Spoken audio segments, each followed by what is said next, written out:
Day 240 to 11:23 a.m. Tanyon Strait, Region 7, Central Visayas. Sinogo glared at Mark with burning pain on his back and burning fury in his eyes. With this, Sinogo's wings were down to 4. One was lost to the tribulation, and now, another was torn off by Mark. The first loss was the middle left, while the one Mark got was the upper right. This kind of injury was, without a doubt, would decrease Sinogo's flight speed by more or less a third of it. And it was clearly Mark's intention as he tightly clasped the wing he tore off from Sinogo. Sinogo gained a fraction of the power of the supreme sky god Kaptan and the tough half-golden crocodile body provided by the mutation caused by Mutagen. But both these things were not exactly the most troublesome aspect of Sinogo. It was Sinogo's speed. Despite the current situation of the battle, Mark was still unsure if he could kill Sinogo with a single attack. The fact that Mark only managed to punch one hole on Sinogo's shoulder despite attacking with 5 claws was the evidence. And one more thing. Mark's body surely was empowered in this form. His enhanced clairvoyance could help him fight toe-to-toe. But despite this, the only thing that could pierce through Sinogo's aura and deal direct damage was his strange-looking right arm. Since the damage Mark could deal seemed limited in every attack, he decided to focus on reducing Sinogo's speed first before everything else.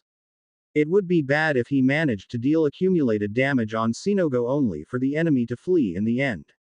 If Sinogo fled at his current speed, there was no way Mark and the others would catch up to him. Mark should cut off the enemy's way of retreat first. And he needed to do it before Sinogo realized that only Mark's right arm could damage him. As Mark threw away the wing he tore off from Sinogo, he went on the offensive. The wind exploded behind him, and he flew at his fastest speed. And Sinogo also charged in rage. The flying speed of Sinogo was significantly reduced. Earlier, no one could even follow his movements, and he appeared to move instantly from place to place. Now, the audience could see a blurry image as Sinogo flew toward Mark. Sinogo was still fast, but not invincibly fast anymore. Bam! Mark and Sinogo reached each other, with Sinogo unleashing the first attack. Sinogo swiped his right arm diagonally downwards, trying to tear Mark with his golden claws. However, Mark stopped just a few inches before the attack and flapped his wings to fly upwards. Sinogo's claw passed just right below Mark's left foot, but the force of the attack tore a large line on the waters below. The attack missed, and Mark counterattacked with a kick to Sinogo's face. Unfortunately, the kick did not connect as Sinogo blocked the kick with his left arm and claws. It caused a deafening clang as the armor on Mark's foot made contact with Sinogo's golden scales. Mark's attack did not cause as much force as Sinogo's attacks, which caused large impacts in the waters below. However, Sinogo suddenly found his body being forced to move. And it was late when he realized. Mark moved his right foot. He did not intend to cause any kind of impact on Sinogo that could force the enemy away. Instead, as his right foot and Sinogo's claws connected, he made sure that it was the joint between his lower leg and foot that made contact. And then, like a claw, Mark pulled his leg backward, causing Sinogo's body to be thrown forwards with a clockwise turn. In no time, Sinogo's back was facing Mark once again, to Sinogo's horror. Sinogo immediately tried to flap his wings and evade Mark, but his speed was slower than before. Mark's right hand already clasped another wing. Mark's strange arm and the aura on Sinogo's wing clashed. However, as if Mark's claws were acidic, they tore through the aura as if melting it. It caused some black ooze to disperse in the air. But now, with a ruthless kick on Sinogo's back, Sinogo was thrown away once more. Grrrah! Sinogo wailed in pain. Another one of his wings was torn off from him. This time, it was the middle right wing of Sinogo that was taken away by Mark. In anger, Sinogo charged at Mark. All of his energy churned strongly, and the sky started spewing lightning bolts one after another. The wind also tried to pick up. Unfortunately, Amihan had already taken control of the wind in the surroundings, and Sinogo was unable to stir chaos within the wind any longer. The sky began shooting lightning bolts at Mark. However, Mark did not dodge at all. He took all the lightning attacks, which seemed to cause Sinogo some glee. Amihan began shooting blades of wind onto Sinogo, but the giant ignored it. The most that the blades could do was obscure his vision a bit. Sinogo then shot forward with both his hands in front. He clearly wanted to pierce Mark with both his claws and end this in one go. Nonetheless, Sinogo suddenly faced a terrifying truth. Mark was unscathed by the lightning bolts as his body spewed lightning of its own. After all, Mark's current body was mostly composed of the energy from the tribulation. The power of the lightning from the tribulation was far stronger than the ones that Sinogo could call.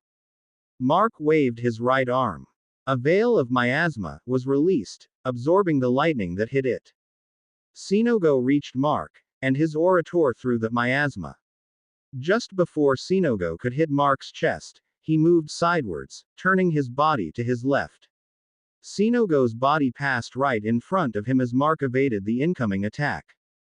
Only Sinogo's remaining two left side wings could hit Mark in this situation. And Mark unceremoniously swiped his claw in front of him, taking away another of Sinogo's wings. Sinogo was now left with only his bottom right wing and his top left wing.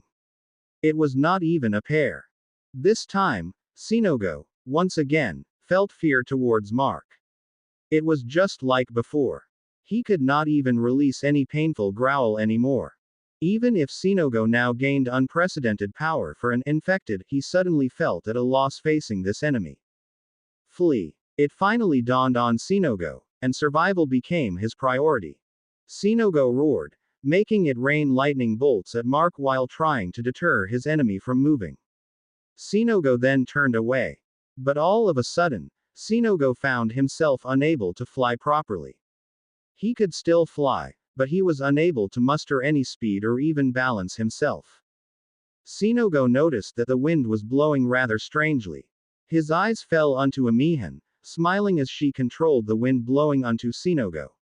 Having only two wings that were not even a pair and not even symmetrical at all, Amihan's wind only made Sinogo struggle in his flight. Sinogo lost the ability to fly. And knowing that, the smart infected knew what he needed to do. While his wings were lost, his feet were still intact. Sinogo let himself fall while making sure that he was heading towards land. With a loud crash, Sinogo landed on both his feet. The dust and sand of the beach caused a cloud due to the giant's landing. Sinogo now decided to run. But to his shock, he was stuck. The giant turned at his right foot. A thick vine now coiled on it. Sinogo forced his right foot to move, and the vine was torn apart. Only to find out that his other foot was now stuck too. Sinogo saw a figure kneeling at the edge of the beach. It was Chimetrice, waiting for Sinogo to land. At this time, hundreds of vines shot out of the sand, trying to drown Sinogo with sheer numbers. Sinogo tried to fight back. However, for every dozen vines he destroyed, another dozen shot out of the sand. Bam! And from above, the wind blades of Amihan began to rain. While the wind blades did some damage to the vines, it was negligible. Amihan was reducing Sinogo's aura rapidly, and his resistance towards the vines was lessening by the moment. Finally, Mark landed nearby, to Sinogo's horror. Sinogo frantically tried to flee, but the vines kept him in place. "This is the end," Mark said, releasing a cloud of miasma. Sinogo did not understand Mark's words, but they filled him with fear. However, a cornered rat would fight back, as they said. Sinogo mustered all his strength and erupted with a bright golden glow. The vines were all torn to pieces, the wind blades were stopped, and the cloud of miasma was erased. All of it happened in an instant. But while it all happened in an instant, it was just that instant. As fast as the golden glow bloomed, it also vanished. Sinogo was left standing, not understanding what happened. Everyone realized. The aura surrounding Sinogo was gone. Even the golden glow of the markings on his body had dimmed. Without anything else to protect himself, vines shot from the sand once more and constricted Sinogo's body. He struggled hard, but he was now losing strength. Even without his aura, Sinogo could still flee with only his speed. But it was too late now. And there, Mark spoke as he approached Sinogo step by step. A god's power is unique. The source of its strength is different from others. Unless you obtain the source itself, the power you can utilize will be limited and, ultimately, run out sooner or later. Using the tribulation, the wind blades, the vines, and even the miasma you thought you erased without effort. All of those are to slowly deplete your source of power. Mark then sighed. What am I saying? I'm sure you can't understand me at all. Mark then stepped in front of Sinogo with his right arm clawed around the latter's neck. As I said before, this is the end. Mark said to Sinogo. Kill. Sinogo growled back before Mark clasped his gigantic right arm. Without the protection of the aura, Sinogo's head was easily squished into pieces of meat and splatters of blood. Getting Sinogo's head destroyed. It was a fitting death for an infected. But definitely not a fitting death as a messenger of an ancient god, even as a traitor. Unfortunately, the era of gods had long ended, and it was now the era ruled by the apocalypse. And Sinogo, despite being a former messenger of Kaptan, was nothing but a mere infected in this era. Sinogo's body dangled lifelessly, being constricted by the vines. The vines retracted as Chimetrice removed his hand from the ground. It caused the headless body of Sinogo to fall down. Mark stared at the lifeless body. He let out a sigh. And then, Mark's body began emitting smoke. His body, it began to disintegrate. As if getting snapped out of existence, Mark's gigantic body slowly turned to dust and vanished. It left Mark falling to the ground in his birthday suit. The moment Mark's feet touched the sand, he immediately fell to his bottom. His body was feeling extremely weak. It was no surprise due to the nature of his new ability. Mark opened his hand. There, his spatial stone lay. His storage ring was destroyed by his transformation and left only the stone. It was still usable as he immediately took out something to wear. After he struggled to at least wear some pants, everyone arrived at his location. Everyone was celebrating the tough win, but the only thing Mark could appreciate now was the worried embrace from his wife and daughters. Mark was really feeling extremely weak right now. He could probably sleep a whole month without a problem. This battle would decide the fate of this country, and they managed to claim victory. But in the end, it was not without losses. Day 240 to 12:26 p.m., Mount Canlaon, Barangay Pula, Canlaon City, Province of Negros Oriental. The battle against Sinogo was finally over. However, despite Sinogo's death, the darkened skies had yet to show signs of returning to normal. It was likely that it would. But since the phenomenon's cause originated from the power of the sky god, it might take some time. Furthermore, the entirety of the battle had yet to end. Since Tanyon Strait and the areas east of Mount Canlaon became the center of the battle, it was now brimming with residual energies. The battle itself definitely alerted the infected from the surrounding areas. Sooner or later, the residual energies would cause the infected to mutate into powerful creatures that could cause havoc in the future. Although it was less likely that they would reach the level of Sinogo, a huge number of infected, at the level of the first, king-type infected, that Mark encountered would still be dangerous.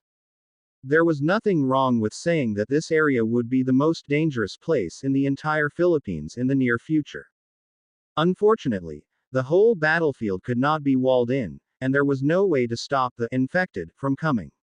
There was nothing much that could be done to prevent this from happening. Since the battle was finished, 4th and 19th left. There was nothing left for them to keep staying.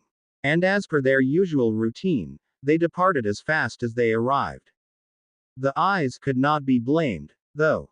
They were busy looking over the current state of Earth and could not just stay in a single place for too long. Furthermore, Not only that the eyes could not stand the presence of Magwayan, but the others were also uncomfortable with their presence. And with the battle finished and the two eyes gone, Alawana, the current Dewata, leading Mount Canlayan, invited Mark and the others to their secret realm. It was rare for the creatures of Canlayan to invite outsiders to their realm, especially not towards demons, and extremely rare towards humans. However, while it was not their exact intention, Mark's group helped and saved their mountain from utter destruction. It was a well-deserved exception. That was why right at this moment, Mark and the rest of his group rested under the shade of a magical tree in the Margaha Valley, which was an old crater of Mount Canlayan. Outside, the fauna and flora inside the valley was rather lackluster. It was not surprising due to various factors like volcanic chemicals or temperature of the ground, slowing growth of plants and trees, leaving animals with barely anything to eat. Inside Mount Canlayan's realm, however, the valley was different.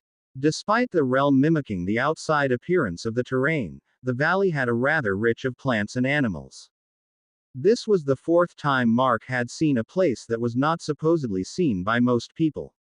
First was in Mount Banahaw, which had a flowery grassland occupied by sylphs and forest elementals. The second was the Haraya in Katandwanas, a set of hilly and mountainous forests with yasas. The third was Mount Madhya as, a mountain with a world of its own. And now, Mount Canlayan, which also had a different theme. It was a forest-covered volcano with what seemed to be a plantation at its base. The residents of the realm were also more diverse than the previous ones. Wearing new clothes, Mark sat with May and the others around a table made of vines. It was already lunchtime, and they were all hungry after an arduous battle. However, even if they had just won a difficult battle, there was no time for celebration. The food on the table was their usual meal of preserved meat, boiled rice, and canned goods. The only different ones were glasses made of large leaves filled with what seemed to be sweet honey. It was something that Alawana prepared for their honored guests. And while Mark's group had their lunch, the remaining residents of the mountain did their work. It was to retrieve as many bodies of the warriors that fell in the battle. Elementals and spirits might turn to dust upon death. However, the other races that did not belong to such categories, such as cryptids, would have their bodies remain. To those that turned to dust, they could only light a campfire to mourn and respect their brave deaths. Those that still had bodies should be buried properly. Mark glanced at the busy creatures passing by from afar. It might have ended with a win, but the loss was pretty massive. The army of magical creatures that fought Sinogo and his army of infected. Only around a fourth of them returned alive. The population of the entire Mount Canlayan was down to less than a third in just a few hours. Thousands of those creatures perished. Those creatures who initially lived in this mountain and those who took refuge after the fusion of dimensions died. This would leave a great impact on the lives of everyone left to mourn them. As for Mark, he could only sigh. Although Mark was trying to act normal, he was severely weakened after this battle. The injuries and pain that Mark received in this battle caused accumulated fatigue and strain on his body. Even though his regeneration and the butterfly of knowledge helped heal him physically, the pain still lingered in his mind. As Mark chewed on a spoonful of rice and meat, he was sizing up the current state of his body. And it was not an ideal state. Mark lost a lot in this battle. The majority of the miasma he had under his control was lost, to be exact. Even when he first acquired this ability, Mark easily surrounded a whole area in Bay City with miasma and fought Garvlam without problems. He also increased his miasma after various battles he went through. But now, it would be questionable if Mark could even surround a small bungalow with walls of miasma. And since Mark had no capability to generate miasma on his own, it would take time and effort to return the quantity back to how much it was before. It was a deity level of miasma Mark had before, and it was all lost because of Sinogo. Mark's magical reserves were also near zero. He could not even conjure a speck of miasmic lightning at the moment and could only light a candle fire-sized miasmic flames on his index finger.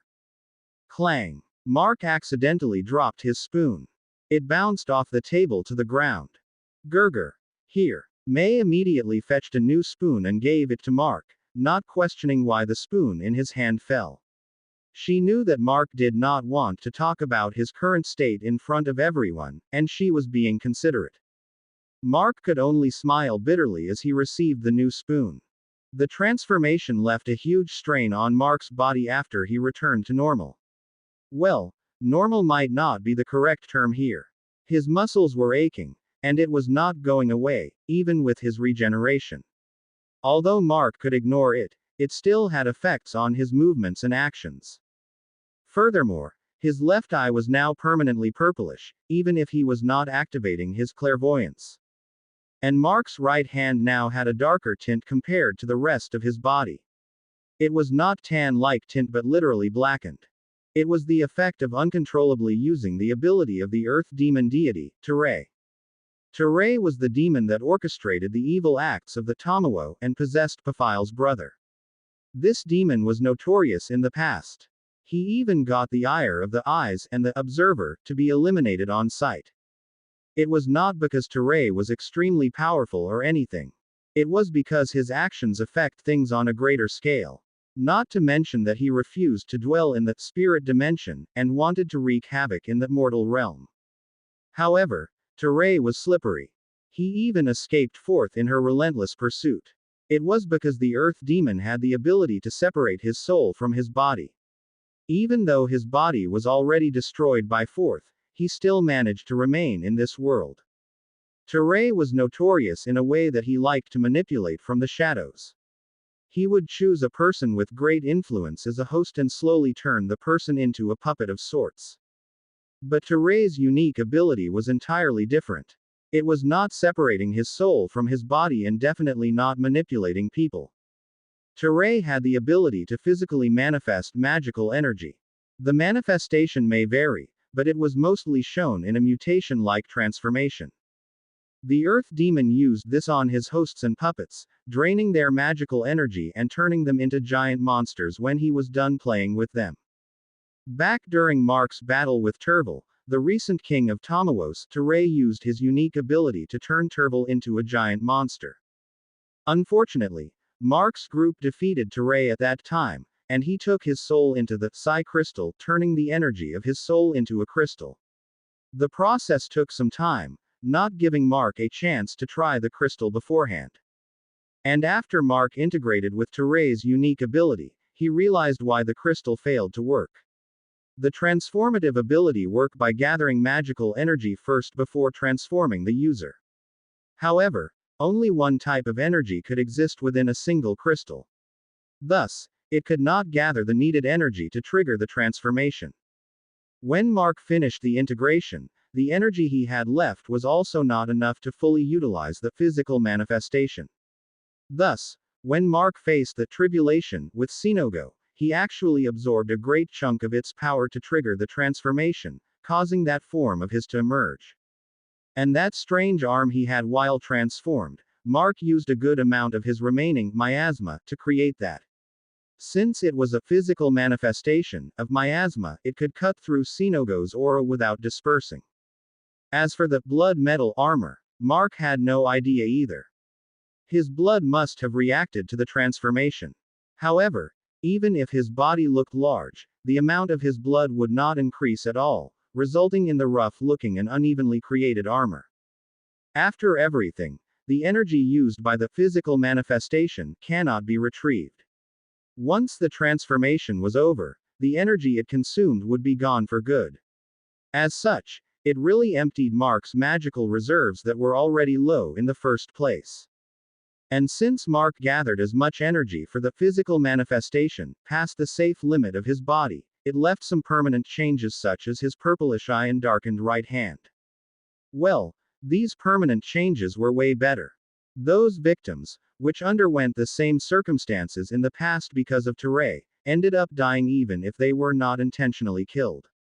It was either due to a severe lack of magical energy or due to their bodies being unable to handle the transformation for too long. Mark was still lucky, not to mention that this ability was now in his control and not Teray's. Still, a loss was a loss. If some powerful creature at the same level as Sinogo appeared at this moment, there was no way that Mark could fight them in his current state. That was why, even though the battle had just ended, Mark was already racking his brain on how to recover his strength. Or at least, the amount of miasma he had. Oh well, I'll just enjoy lunch for now, Mark thought as he carefully swallowed another spoonful of food. Now that Sinogo died, one of his worries was gone. It was not wrong to take a bit of a breather. Although he was unsure if this country would continue to exist in the future, he at least bought some more time. They could only wish that nothing major would happen while Mark and the others were still recovering from this battle. Volume 14 End. Day 241 to 10:21 a.m. Barangay Bagawines, Municipality of Valhermoso, Province of Negros Oriental. Barangay Bagawines was a coastal barangay far east of Mount Canlaon. A few months ago, before the apocalypse began, it was only a rural area with a few small settlements surrounded by rice fields. When the fusion of dimensions arrived, it became a grassland with barely any ruin of the past civilization left around it. And just yesterday, the grassland turned into a wasteland with nothing but dirt and rocks. Now, it had become a landing area for a few aquatic infected coming out of the waters of the Tañón Strait. As expected, yesterday's battle attracted all sorts of infected creatures into the area.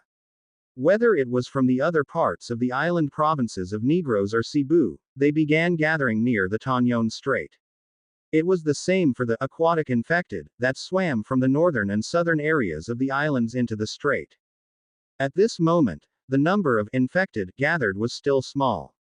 Yet, this small number might still be able to take down a decent settlement or two, considering most of these were high-leveled, mutated infected. Adding the circumstances and different traits and types of infected, the faster ones to arrive were, without a doubt, the mutated ones. Past 7 months after the apocalypse began, most of the infected had already shown varying mutations. Some might only have their arms or legs changing. Others did not even have any resemblance to their past appearance left. At this point, it was extremely rare to see infected that had yet to mutate. And now, a lot of them began to gather on yesterday's battlefield. While the infected saw nothing but the barren wasteland, they did not wander away from the general area affected by the battle. Everyone knew that the infected lacked awareness and relied on their instincts. Well, most of them, at least. But with that fact, it was very likely that the infected gathered here did not even know what attracted them in the first place.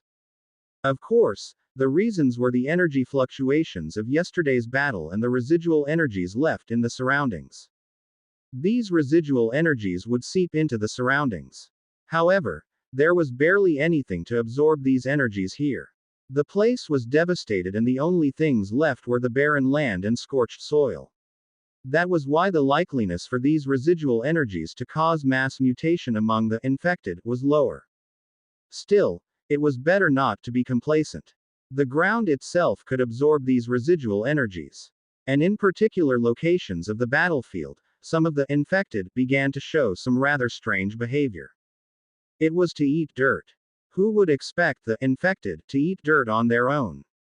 It was already proven that the infected's preferred diet was flesh, especially those of the living. No one had seen an infected ingest dirt even if they were deathly starving. There were pretty few that showed such behavior. Too few that if it was not weird and strange, no one would notice such actions. Furthermore, they were not doing it continuously. Some would bend down, grab some dirt and shove it in their mouths. Although they would swallow the dirt in their mouths, they became uninterested in doing it once more and would continue wandering around instead.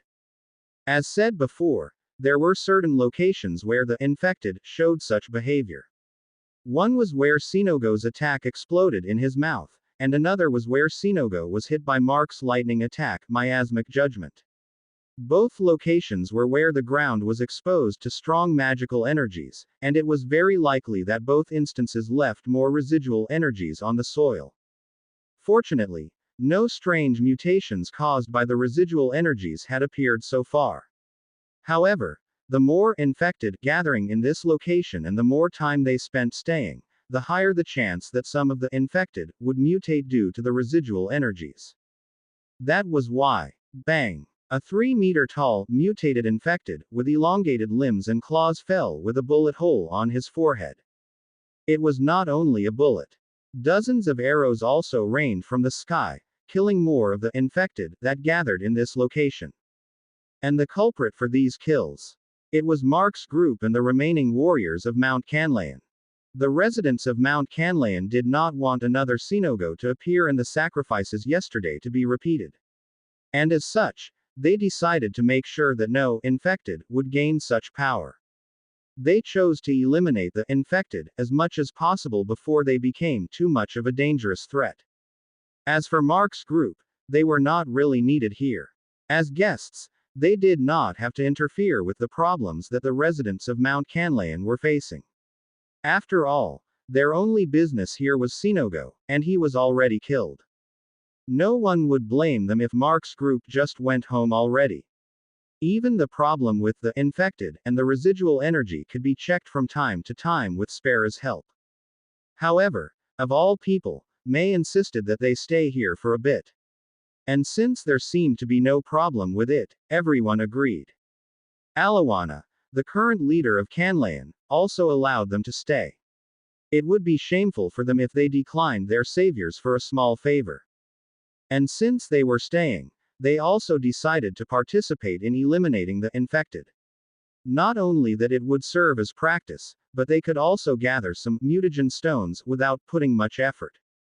In the first place, the residents of Mount Canlaon had no use for these stones stuck in the brains of the infected, and would gladly give these junk to Mark's group instead. In the fight, however, Mark was excluded. Among the members of the group, Mark was the most affected by yesterday's battle.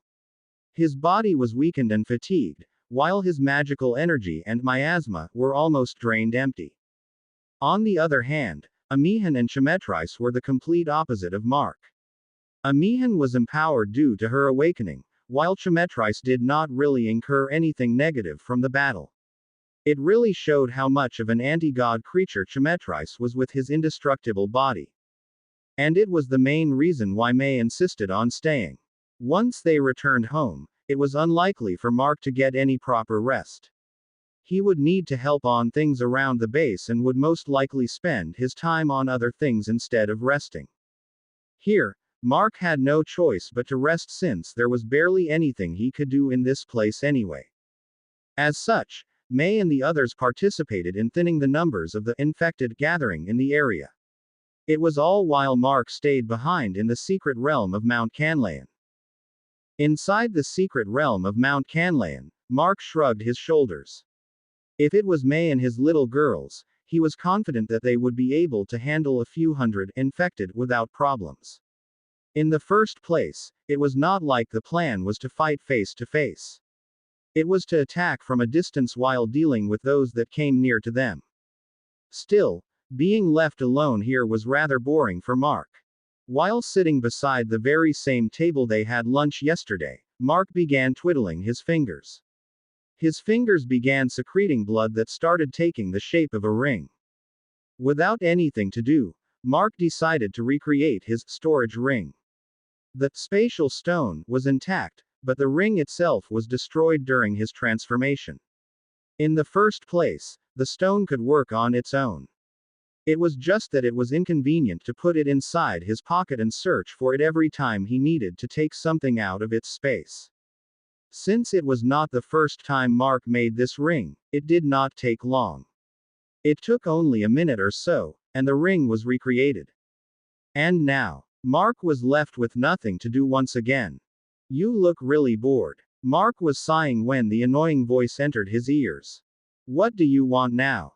Mark grumbled, looking at the avatar of Magwayan, appearing from the mark of the king.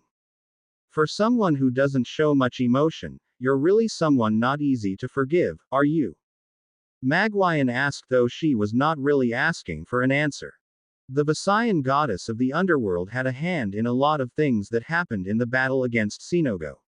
In fact, she was part of the reason why he looked too tired these past days.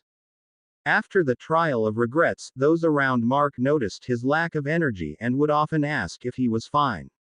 It happened several times, and it was something that was hard to hide. The reason for that awful state Mark had was the blessing he and the others received after passing the trial of regrets. To be exact, the energy within the blessing. Since Mark spent more time within the trial and absorbed most of its energy, Mark actually underwent some conflict of energies inside his body. It was his miasma and the blessing fighting each other.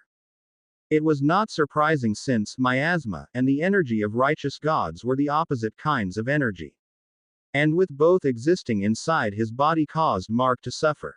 It was not like he was in pain or something, but Mark's miasma and the energy within the blessing were trying to oust each other. This conflict would only stop once one was eliminated. However, Mark could not have that and was holding both energies back. It caused him to get tired as he did it constantly. There was no way Mark would let go of his miasma. As for the blessing, it was needed to fight Sinogo. But when the blessing was not useful anymore, especially when Sinogo regained his humanoid body, Mark did not hesitate to throw away the blessing and let his miasma reign over it.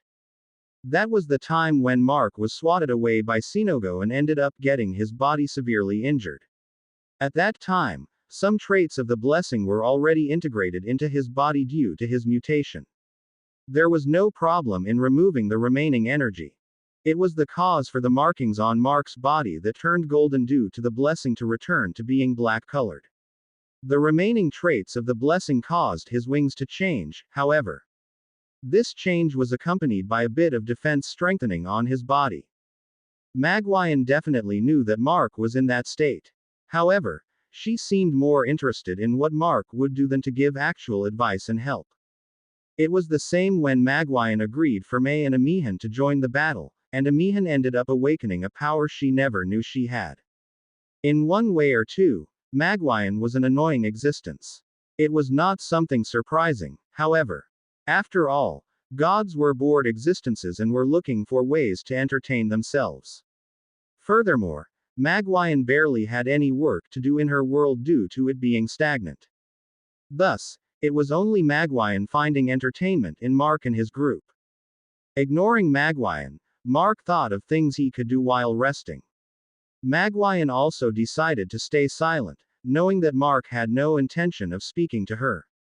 In the end, Mark's attention was targeted to certain items that were already inside his ring. It was hundreds of what seemed to be hawk feathers and hundreds of golden scales. Where did these things come from? The feathers came from Sinogo's wings, while the scales came from his arms, legs, and tail. Sinogo died in Mark's hands. However, being affected by mutagen to a high degree, his body did not turn to dust or vanish like most deities in the past. And that body left some precious materials for Mark to use. Day 241 to 11:10 a.m. Barangay Bagawines, Municipality of Valhermoso, Province of Negros Oriental. While Mark was spending his time in Mount Canlaon, definitely not resting, the battle on the northeastern coast of Negros Oriental continued. The scale of the current battle was not comparable to yesterday. After all, not only that the infected not arrive in groups, but they also did not have someone powerful and intelligent like Sinogo to command them. Although the arrival of the infected seemed endless, they could be dealt with using careful planning and clever tactics. Furthermore, as long as they did not let the infected congregate too much, the remaining warriors from Mount Canlaon could still overwhelm the infected with numbers. Of course, they would still struggle against large ones, especially those that could be classified as behemoth-class infected. Fortunately, the largest one that appeared so far was a mutated dog about 4 meters tall. It was not classifiable as a behemoth-class infected. However, it sure was a big dog, considering it appeared to be a mutated chihuahua with acidic pus-filled boils and rot-covered limbs. But well, it was not surprising that any behemoth-class infected had yet to arrive. Their large bodies made them slower. Although some of them might appear here, it would be far later than the other types of infected. or unless the infected that already arrived mutated into a behemoth class. Although this itself would be a valuable thing to witness, considering nothing was known about how these giant infected mutated and came about. Would the behemoth class infected grow gigantic in a short time after reaching the prerequisites to mutate? Or would they need some time? It was something that most of humanity had yet to know. For now, the weirdest kind of infected were not the gigantic ones but those aquatic infected that rose from the waters. And these aquatic infected, the infected water creatures, were the primary target of the sweep. It was Mark's suggestion that the Dewatas of Mount Canlaon agreed to. In popular media back before the apocalypse, zombie stuff mostly focused on either humans or land creatures. It was very rare for things about undead water creatures to be the focus. But in fact, undead water creatures were just as deadly, if not more. In this matter, Mark had a reason why he suggested aiming for the aquatic infected. The reason was predictability. Mutagen's strongest aspect was its ability to mutate the infected using things in the environment as catalysts. An infected drenched in muriatic acid could mutate into an infected with highly corrosive skin. The infected trapped in flames might become highly resistant to it instead of burning to death, or worse, it may gain traits that would involve heat and fire. Even infected police officers and military soldiers that were highly exposed to gunpowder were observed to turn into highly explosive types of mutated infected. But also due to this aspect of mutagen, one could deduce the possible kind of infected one could encounter in particular areas. For example, hospitals. The mutated infected found around hospitals were those that had diseases or chemicals as catalysts, making the location very dangerous due to the huge variety of infected present. Around gas stations, one could find highly volatile ones. In locations where fires occurred, infected with high temperature bodies were likely wandering. Some locations or even the general description of the place could point out what kind of infected was present. But how about the waters? The sea or the oceans? No one would know what kind of things were hiding deep on the ocean floor. Not to mention the water itself contained many things in it. Thus, no one could predict what kind of mutated infected would pop out of the water. Maybe, it could only be a mutated turtle with a bunch of plastic straws stuck on its nose. But it could also be a mutated turtle that swallowed barrels of highly radioactive waste. The predictability of the mutated infected that came from the waters was near zero. While the species of the mutated aquatic infected could be predicted in certain locations, the kind of mutation they had was still impossible to predict. One would only know what kinds of mutation an aquatic infected had when they encounter it. And most of the time, that kind of encounter was deadly. Even if Bay City and Corregidor Island, the people stay away from the waters and the coast because no one would know what kind of infected might appear when no one was watching. The same logic was applied in this situation. Negros Oriental and Negros Occidental were two provinces on Negros Island. There were mostly rural areas on the Negros Island, with a few sporadical cities far away from each other. Around Mount Canlaon and the areas east of it, there were no large cities nearby. The closest one might be San Carlos City, which was around 30 kilometers northeast of Mount Canlaon, and it was a rather small and undeveloped city. With this information, it could be deduced that the variety of mutated infected that mutated through chemical catalysts that could appear nearby was pretty limited. It was even more likely that those with advanced mutations were those that handled pesticides and herbicides used in farming in agricultural areas. And farming areas were rather a lot in this island, occupying around 2,280 square kilometers of its entire 7,844 square kilometers area. But those infected coming from Tanyon Strait. Who knows what infected they might be? Not to mention that Sinogo himself came out of this very same strait. Even his infected army came out of this strait and caused a lot of deaths in yesterday's battle. That was why it was better to weed out the aquatic infected first than the other infected the moment they came ashore. And in fact, they already encountered a few weird ones. For example, a giant infected crab, with a greenish-black exoskeleton and green glowing veins around its body. When May shot through its shell, its blood splattered on the sand, which exploded into corrosive vapor. The vapor did not seem to harm the crab, but everything else around it, like a slithering infected eel, as large as a phyton, was melted almost immediately. Luckily, they dealt with the crab from a safe distance. If they fought it up close, the situation might have turned ugly. Another one seemed to be a mutated nudibranch, as large as an adult tiger. It was yellow with black stripes on its body. The moment it saw enemies, it began spitting out poisonous gas around its body as it approached its prey. There was a lot more strange infected under Sinogo's command yesterday.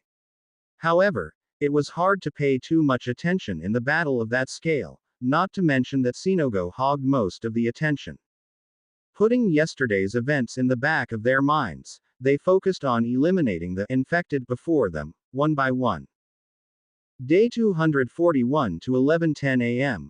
Margaha Valley, Mount Canlaon, Municipality of Murcia, Negros Occidental. Back in the mountain, Mark sat in front of the double burner stove he put on the table.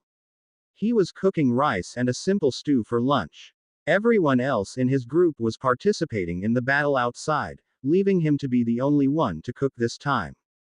Well, May and Ephelia would gladly volunteer to do this. However, Mark decided to do this on his own. Furthermore, the two were needed more in the field with their abilities. Behind Mark was Magwayan, curiously watching him cook food. Humans of this world sure developed far from the time we are there. Magwayan remarked, looking at the stove with interest. It's just a cheap stove. It's nowhere near the pinnacle of technology in the current time. Mark replied, not looking at Magwayan at all. If this is something interesting to you, just how do people in your world cook food? Over some fire. How else? Magwayan replied with a sigh. Not that much different from how people cook food when we are still in this world. The answer Mark received finally made him turn to the Visayan goddess of the underworld. It just meant that the people of her world were still in the tribal stages despite the thousands of years that passed. But did time there pass by at the same speed as Earth? Before Mark could ask that question, it seemed that Magwayan already read his thoughts. Time in this world and in ours did not differ that much. Although time in our world passed a bit faster than this world. If that was the case, the technological development in Magwayan's world was absurdly slow, if not non-existent. Do people in your world use magic? Mark asked. Only a select few. Magwayan replied. It is limited to shamans and oracles in which there could only be one in a few tribes and in each generation. Mark felt a bit confused. If the people in Magwayan's world could use magic, he would be able to understand the lack of technological advancement. After all, over-reliance on magic could likely lessen the need for technology unrelated to magic. But this was not the case. Before the two could continue their conversation, a portal opened up nearby. There, May and the others appeared, returning from their mission. We're back, Jaya exclaimed, carrying Theo. She could have returned home already, but she was enjoying the rare chance she could spend outside and decided to stay a bit. It was the same for the sisters Bella and Donna. After telling the rest of their group that they would be out for a bit, they stayed here to help. However, their true intention was to see what kind of people they joined, which was not that surprising. And, of course, Ephelia, who did the same and played a vital role in controlling the infected to fight amongst themselves. Papa, Miracle and Abigail greeted Mark, with Iola following behind the two. Master, Amihan also greeted Mark in high spirits. Gerger, is lunch done? We'll help if it's not. May asked, looking at Mark, who was currently cooking. Almost done, Mark replied, stirring the pot with the stew. You all should go clean yourselves up first. It should be ready after all of you are done. Mark could not help but say that. After all, everyone just finished fighting the infected. Even if not all of them were blood covered, they would still be a bit sweaty or dirty. Especially Miracle and Abigail. It seemed that the two managed to kill a bunch. Their clothes had a lot of bloodstains, which was not surprising since the two fight enemies in close combat. Master, sorry to leave the lunch to you alone. Ephelia apologized. It's fine, Mark shrugged. Just go wash up already. Girls, let's go, May urged their daughters. We can eat after cleaning up. Bro, Jaya approached Mark. I'll leave Theo here, alright. Jaya then let Theodore sit down at the table without even waiting for Mark's reply. Just stay there. Mommy will be back later. And as if he understood Jaya, Theodore quietly sat down on the table, barely moving. Well, it was more like because the baby was still afraid of Mark and would not dare offend him. The women then left to take a bath in a secluded spring nearby. This spring was where the Dewatas take their time relaxing under the moonlight, and it was unheard of for other people to use this spring. Yet, the women of Mark's group were allowed to do so because of their deeds. Unfortunately, Mark, Chemetris, and even the baby, Theodore, were still not allowed there. It was not surprising, but it was not plainly because of gender. It was just the spring was not just some regular water spewing spring but had magical properties that were beneficial to the Dewatas. These properties could be disrupted by males, however, because their magical frequency was different from females. After the girls returned, they had a fulfilling lunch as they began talking about their plans for the next few days. Day 241 to 12:36 p.m. Margaha Valley, Mount Canlaon, Municipality of Murcia, Negros Occidental. Right after lunch, the whole group gathered around the table they had just tidied up. While May and the others wanted Mark to take some rest, they still needed to discuss how long they should stay here and what would come after. Mark actually wanted to return home already. However, no one here wanted him to do that. In fact, Odalina and the others back at the base were already informed about Mark's current condition. And sadly, they all sided with May in this one. They had the right reason, however. Although Mark might look better now, one slightly hard poke on his darkened right arm and his body would go shaking numb. Returning to the base, it would be fine if Mark spent time playing video games. It could be considered a way of resting and relaxation. However, ever since his workshop in the cliff house was built, Mark had been its resident. He spent time inside planning and creating things. He would end up working all day and even late at night without realizing what time it was already. And everyone in the base was aware of this behavior of his. It was better to get Mark away from his workshop as far as possible because even his current condition would not stop him from doing more than he must. After all, one of the things that Mark was the worst at was taking care of himself. Even in his current state, the chance that he would just sit back and relax would be almost non-existent. Even now, he was not resting properly and was tinkering with things instead. So, how long should we stay here? Mark asked May and the others. I don't really think we should stay too long. This isn't our place. About a few days to a week. May replied. We already asked permission. May then turned to Alawana, the Dewata leading this mountain.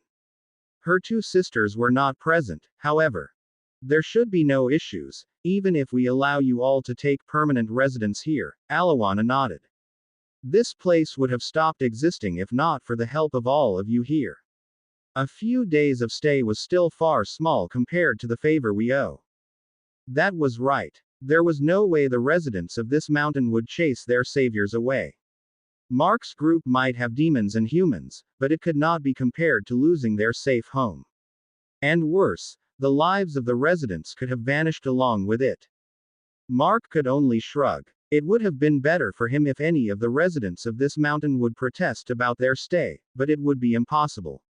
Not to mention the residents could be more afraid than thankful. After all, they were people who fought and killed a powerful enemy that their army had no way of defeating. You seem too eager to leave despite your condition, Magwayan, who was also present, chimed in.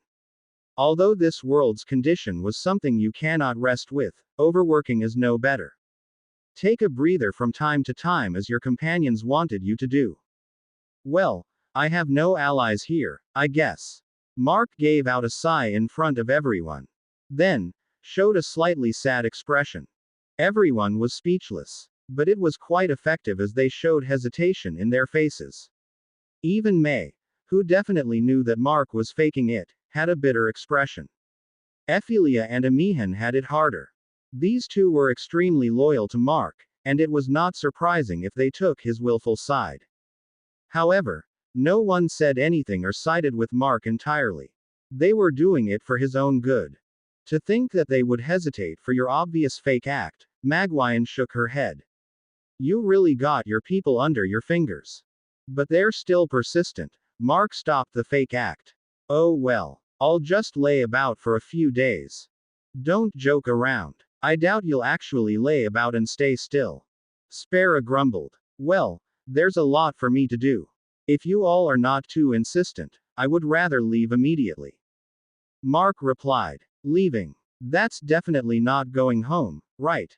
Jaya asked while putting Theodore to sleep in her arms. Mark tapped his chin. He slipped up. It was not like his slip of the tongue was obvious, but Jaya, a telepathic, was more perceptive of the underlying meanings of people's words. She was right, though. Going home was the most logical thing in his condition. However, that was the last thing in his mind. Since Jaya's words already made everyone suspicious, Mark might as well tell them, although some of them might already be aware of it, especially May. It's going overseas. Right. May interjected. Going overseas. It literally meant going to other countries. While it was something not surprising in the past, this thought could surprise most people in the current state of Earth. The sisters, Bella and Donna, who were watching silently in the background, were surely surprised.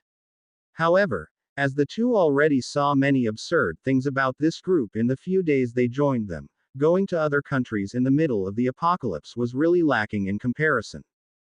That's one thing. But before that, I want to recover as much miasma as I can, Mark replied. And I won't be able to recover any just by sitting here and doing nothing. Aside from Bella, Donna, and the Dewata Alawana, everyone in Mark's group pretty much already knew how his miasma worked. And Mark had a point in this one. There were different kinds of miasma. One kind was miasma, born of natural corruption. It could appear in areas untouched places where the decay of nature was prevalent. This kind of miasma could slowly devour everything and spread. Another kind was the miasma caused by unpleasant events in a certain location, leaving curses and negative energies there. It was the kind of event back in Bay City which could cause formless demons to be born. Mark's miasma was different, considering it was the miasma of a formless demon, the deity of bloodshed. It would corrupt and transform condensed magical energy into its own and grow. While the world was now brimming with magical energy in the air after the fusion of dimensions, it was not enough.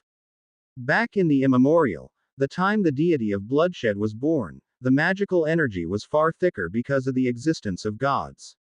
The formless demon in that time fought and conquered continuously, sacrificing lives and making his power grow.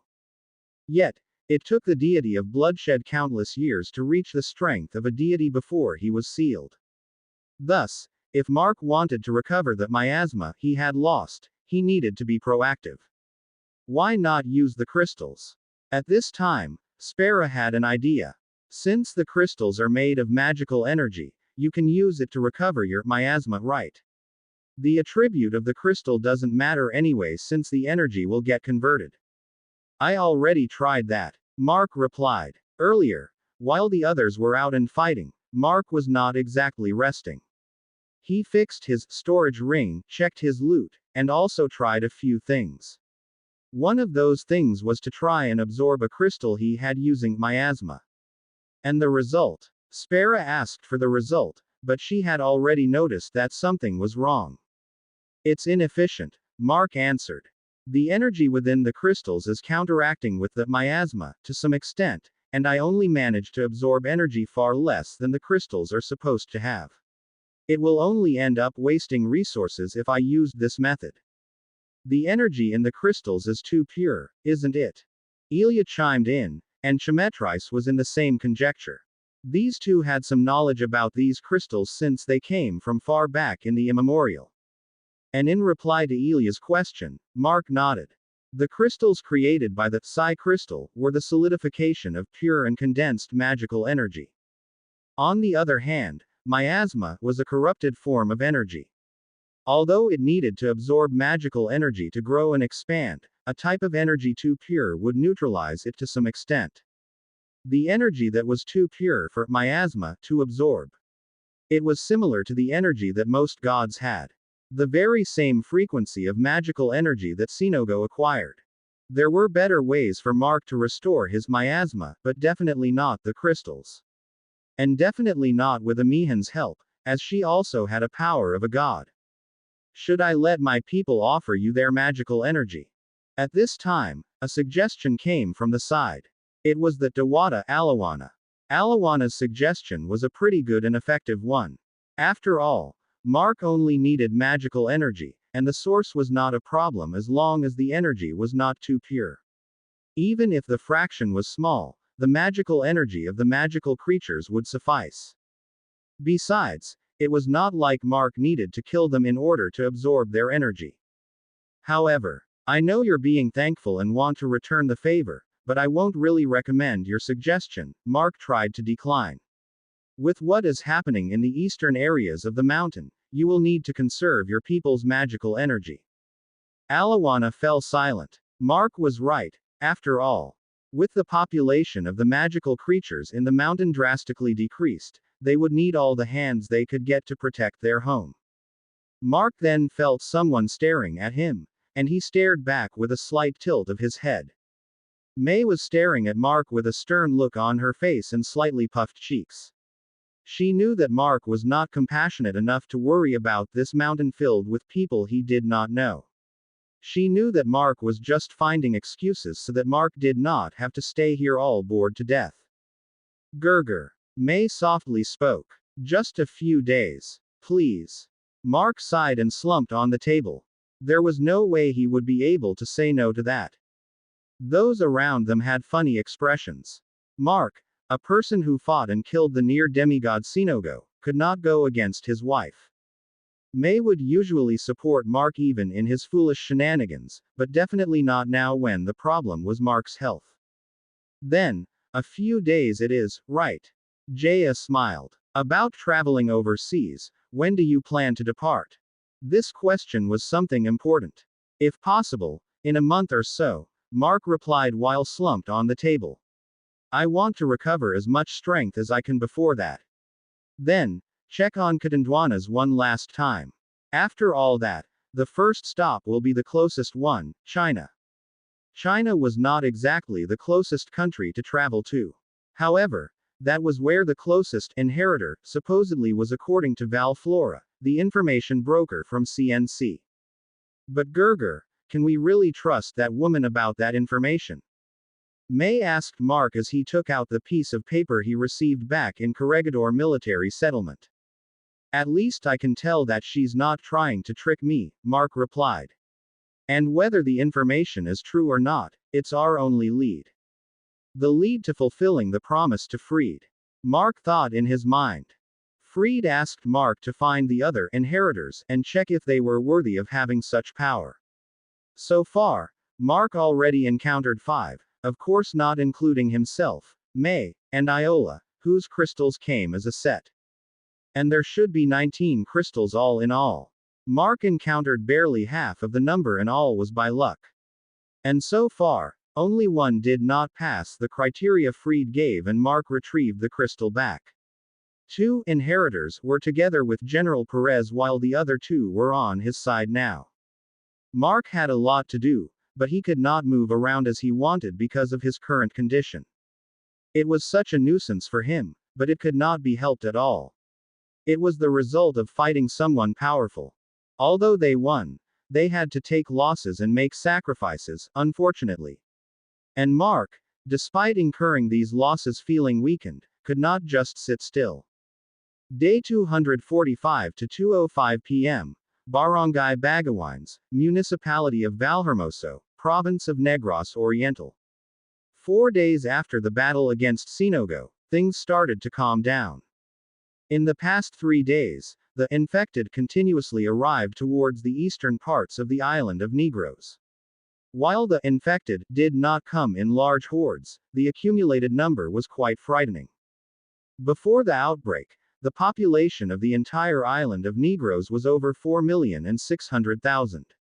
That number only included the number of registered residents of both the provinces of Negros Occidental and Negros Oriental. Tourists were not included in that number, and definitely not animals or anything that could become infected due to mutagen. Not to mention the infected creatures that did not even come from this island. While the fusion of dimensions, the fall of the space debris, and other factors could kill a lot of infected, it was impossible to kill them all. As such, even if the radius affected and attracted by the battle was limited, the number of enemies arriving was still quite large. The remaining warriors of Mount Canlaon fought with almost no rest. Given that they were more intelligent than the infected, and had powers and skills unavailable to most humans, they could handle the fighting the infected. It was as long as the number of the infected did not overwhelm the warriors. After all, the greatest strength of the infected did not come from their mutations or size but from numbers. And at times when things became dangerous, there were their guests to help deal with the problem. May and the rest of the group were pretty active in this battle. They fought with the worst kinds of infected they had seen so far. One was a giant infected spider, about 6 meters in height with its body covered in fur-like hair. It did not seem to have any unique traits and abilities, far from a real spider. However, it was definitely a breeder type, with clumps of hundreds of smaller spiders hanging all over its body with their butts protruding like a jackfruit. It was something that would make people with arachnophobia scream. Even May and the others felt uncomfortable while looking at it. May shot the mother on its head, knowing the possibility that it could control and command its offspring. It was a bad idea. The shot failed due to the fur-like silk, which could actually defend against May's bullet. And once the mother felt threatened, all of the children would spew their sticky web everywhere, which turned one area on the battlefield into a web-covered zone. That event caused both good and bad things. Because the web suddenly spewed everywhere, aside from the spiders, everything else, even the other infected, and one behemoth class, was caught, unable to move an inch. The problem was that all of the smaller spiders jumped down from their mother's body. They then formed a circle around her inside the web-covered area. Most of which have a height of around a meter, with the biggest ones around 2 meters. It was an organized army of spiders protecting their queen. An army of mutated wolf spiders. It was ironic, considering that wolf spiders were not threatening. This group. It could definitely destroy a settlement or two, or probably more. To deal with the spiders, Amihan and Chemetris took the lead. The spiders might be threatening in a ground battle, but enemies from the sky had the advantage against them. The smaller spiders tried to spew webs at the two, but with both capable of manipulating the wind, the web attacks never hit them. It still took some effort to kill the mother spider, however. After all, its fur-covered body was too hard that even May's sniper shot could not pierce through it. While the appearance of the mother spider and her children would make people scratch their heads, there was another infected that would make people churn their stomachs. It was around 3 meters tall, and from its body structure, it was very likely to be a tank type. The mutated infected was bulky and filled with muscle. However, the kind of armor it had on its body was different from other tank types that appeared before. The armor looked more like a cluster of pulsating organs. These disgusting-looking organs seemed to explode from impact, not only deflecting the force it received but also spewing highly toxic blood. The toxic blood did not seem to affect the terrain but only those with fleshy bodies. One of the organs exploded, and the blood spewed on another infected walking near it. The unlucky infected started twitching, and his body began to bloat until it exploded. It was very lucky that no one had the chance to fight it at close range, or that could have been a disaster. Just because the enemy was not as powerful as Sinogo would not make them any less troublesome to deal with. The only thing that differed was the amount of danger one would have to face. There were also 3 behemoth-class infected that appeared on the 3rd and 4th day. One came just before the giant mother spider arrived on the 3rd day and got caught with friendly fire. Another appeared a few hours after. The last one arrived just this morning. By the looks of it, the infected that could be classified as behemoth class was rather rare on this island. It was just that during the battle with Sinogo, he managed to gather more under his command from other places. The battle was tedious for those that participated. After all, the large number of enemies would wear down even the most experienced warriors. Fortunately, the decreasing number of arriving infected began to give the warriors the time to breathe. It was to no surprise and was already expected to happen, considering that the residual energy left on the battlefield started to disperse. In a few more days to a week at most, the stream of infected attracted by the residual energy would stop. Day 245 to 3:11 p.m. Margaha Valley, Mount Canlaon, Municipality of Murcia, Negros Occidental. Back in Margaha Valley, Mark sat in front of the table, busy drawing something. There was nothing much Mark could do while left alone. He could play on his phone. But, for now, Mark wanted to do something a bit more productive. That was why Mark was drawing some designs and blueprints of experimental weapons he wanted to make in the near future. He already had his Shadow Piercer, his self-powered railgun. Although it still required some tuning and adjustments, it was a fully working weapon. Thus, Mark wanted to make more. After all, Mark and Freed had a similar trait. It was their knack for creating things. And since Mark had inherited Freed's memories, he had knowledge of items and weapons only present in the destroyed civilization of planet Arealis. However, it was impossible to create most of the things Freed knew. There was a huge difference in terrain and equipment between Earth and Arealis. After all, there were minerals and materials that existed on one planet that did not exist on the other. Furthermore, many things that appeared during the apocalypse in Arealis definitely did not exist on Earth, aside from that psi crystal on Mark's arm. Still, it would not stop Mark. Like the crystal converter that he made before, there was a possibility of replacing some materials with something with similar properties. Unfortunately, he had yet to make a crystal converter that would not break after a single usage. Mark drew on the paper with full concentration. After all, he needed to consider the use, practicality, and availability of materials while thinking of the things to design. For now, Mark was actually thinking of recreating something like an energy gun. Energy weapons were a common concept in sci-fi related things like games, literature, and movies. The most common in this criteria were laser weapons, but concepts of plasma weapons and particle weapons also exist. What Mark had in mind was something different. Since Earth's technological level would not allow Mark to create something that would shoot lasers or energy balls, he was thinking of something that belines between scientific and magical. After all, if science could not provide what he needed, why not use magic? Mark's pen moved around the paper. It was a design of a handheld gun similar to a pistol. However, it did not have the pistol-like parts that people knew. Instead, it had magical circuits to function. What you are drawing looked absurd. Will something like that even work? Maguian remarked while looking at Mark's drawing. Isn't that the point? Mark replied. Designs are made to plan. Making it work is a totally different step.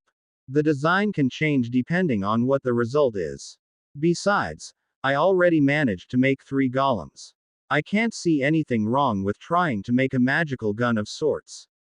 Your golems might have worked, but it was mostly because of the highly advanced core you obtained. On the other hand, a magical phenomenon needed the user's mind to manifest, Maguian explained. I knew of magical items and artifacts that aid the user to use magic, but definitely not something that could fire magic on its own. With the exception of cursed and blessed items, that is. It seemed that Maguian understood the concept of what Mark was trying to make. However, she could not see how it would work. As for blessed and cursed items, their creation was also a bit of a mystery. Recreating these kinds of things with a mortal's hand was a bit of a fantasy in the eye of a god. You're a god. Can you make something similar? Mark asked Magwayan while concentrating on the drawing he was making. As the former goddess of the sea, I can bless an item with water magic. And as the goddess of the underworld, I can curse an item to wield the power of the souls, Magwayan replied. However, none of such are recommended. Rather than creation, it is more of interference with the natural laws. It would be more of an artifact than a magical tool that you are trying to make. Not to mention such things would interfere with the balance of the world. Magwayan then added, moreover, God-influenced artifacts cannot be duplicated or recreated. Because there is no magical structure to copy or recreate. Just like the mark of the king I left to the Tamawos. It was blessed with my magic to connect my consciousness to their tribe. If my blessing was removed, it would be nothing but a mere item with no magical properties. Mark looked at the mark of the king that lay on the table. It sure looked like nothing like a complicated magical artifact. In fact, there was not even a place on it carved with any magical circuit of sorts. You mentioned cursed items. Mark turned to Magwayan. What about demonic ones? A demonic item. Magwayan replied with a bit of confusion. The creation of demonic items is extremely conditional. It is very rare for one to appear even back in the days when us gods inhabited this world. Huh, I heard that it's rare, but it's that rare. Mark was a tad bit surprised. Then, I'm lucky I managed to evolve one, huh. Those words from Mark made Magwayan stunned. You managed to evolve one, you said. Oh, right. You haven't seen it yet. But yeah, it's probably by coincidence then, Mark replied, remembering that Magwayan had yet to see Ignis. It's just a cursed sword with a soul at first, but some things happened and it evolved into a demonic sword. At this point, Magwayan was looking at the absurd existence called Mark. Even as a goddess, she never met someone as absurd as Mark. A cursed item was not easy to come by, not to mention one with a soul. Furthermore, that cursed item actually evolved into a demonic item with his influence. And now, this absurd existence was trying to make a magical weapon with his own hands. Although Magwayan still thought that it would be impossible to do, she had a hunch that he might succeed. Day 246 to 12:32 p.m. Margaha Valley, Mount Canlayan, Municipality of Murcia, Negros Occidental. Another day passed, 5 days after the battle on the eastern side of the island of Negros. Compared to the past few days, the changes today were far more significant. It might just be past morning, but comparing the same time in the past few days, the number of infected that wandered in the area was far lesser. It was even far from a fourth of yesterday's number. If this, fortunately, continued, the number of infected they had to deal with today would be less than half compared to yesterday. The most noticeable change was the darkened skies caused by Sinogo trying to manipulate the weather. The dark clouds had dissipated considerably, and the area was far brighter than before. Everyone did not have to fight under the darkened weather for the first time in a while, which made it easier for the magical creatures to fight. Magical creatures might be considered the denizens of the night by humans. However, it was not something entirely true. There were a lot of them who preferred bright surroundings. It was just they feared humans that were more active during the day, only allowing them to roam the mortal realm at night. Now, being seen by humans was the least of concern for the magical creatures. Fighting the infected, a danger far greater than humans, was something they should focus on more. Since the weather in the eastern areas of the island was getting better and more stable, it was a great help in fighting the enemies. At the usual lunchtime, Mark and the rest of his group gathered to eat. It was different from the previous days, however. This time, Mark was not the only person present to prepare the food. The number of incoming infected had decreased, and there was more time to breathe. May and the others returned early to clean up and help prepare lunch. Thus, Lunch this time was far better than in the past days. It was not like Mark's cooking was bad. It was decent and delicious. However, he lacked cooking experience, and the variety he could make was limited. Because before the outbreak came, he did not have much money to buy lots of food and spices. Furthermore, he mostly ate instant food back then, which was cheap and easy to prepare. It was an unhealthy diet, but it was not like Mark had many choices in the matter as a poor person. Now, Mark could enjoy better food. Not only that, but there were also people that could cook for him. Other people's lives had gone worse since the apocalypse came. But Mark's life definitely got better in one way or the other. These words had been repeated several times, but these words were the only ones that perfectly described Mark's life before and after. There's no other behemoth class that arrived. Mark asked the rest of the group as they talked about the situation outside the mountain.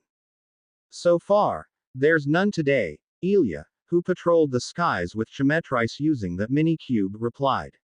We observed a greater distance around this time, but all we saw were smaller ones. The largest ones were the usual sizes we saw among mutated infected. Master, I also looked around the opposite side of the mountain, but there's nothing really scary looking. Amihan chimed in as she ate a strange-looking sweet fruit that seemed to be the staple food of sylphs in this place. With the reports from Ilya and Amihan, it would be fine to conclude that the situation had stabilized. However, it was still not the best time to let their guards down. The residual energy from the battle against Sinogo had yet to dissipate completely, and the infected was still coming despite the decreased number. It was still possible for something troublesome to appear. By the way, I noticed that there's barely any mechas on this island. Spera commented. Now that you mentioned it, there's hardly any either in Panay. Ilya agreed with Spera. The ones we saw are pretty mangled too compared to the ones back home. Spera added. Me kids. What are these me kids you guys are talking about? Bella chimed in, noticing a term she and her sister did not know. The two already learned from the group that the cause of the apocalypse was something so-called mutagenic pathogen, or mutagen.